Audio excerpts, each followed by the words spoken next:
ఒక కథలో ఒక సాధువు ఒక కుక్కని, నీ దగ్గర 5 నచ్చని గుణాలు ఉన్నాయి. 1, నువ్వు ఎప్పుడు గోడపైనే ఉచ్చపోస్తావు. 2, భిక్షగాళ్లను చూసి అరుస్తావు. 3, వెళ్తున్న వాహనాల వెంట పరిగెడతావు. 4, రాత్రుళ్ళు నిద్రపోకుండా అరుస్తావు.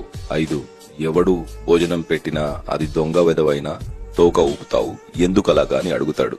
దానికి కుక్క, నేను గోడ మీద లేక ఎవరూ తిరగని చోటులో ఎందుకు ఉచ్చపోస్తాను అంటే, భోజనం భూమిపైన పెడతారు కాబట్టి ఆ ప్రదేశాన్ని శుభ్రంగా ఉంచాలని. భిక్షగాళ్లను చూసి ఎందుకు అరుస్తానంటే, కష్టపడి పని చేయకుండా ఎదటి వారిని ఎందుకు యాచిస్తున్నారని కోపంతో అరుస్తాను. వెళ్తున్న వాహనాల వెనకాల ఎందుకు పరిగెడతానంటే, అతి వేగంగా వెళ్లడం వల్ల ప్రమాదమే కాని ఎలాంటి ఉపయోగం ఉండదని చెప్పడానికి. రాత్రుళ్ళు ఎందుకు అరుస్తానంటే, నిశ్శబ్దంగా నిర్మానుషమైన ఈ చీకటిలో నేను మీకు తోడుగా ఉన్నాను, మీరు జాగ్రత్తగా పడుకోవచ్చు అని.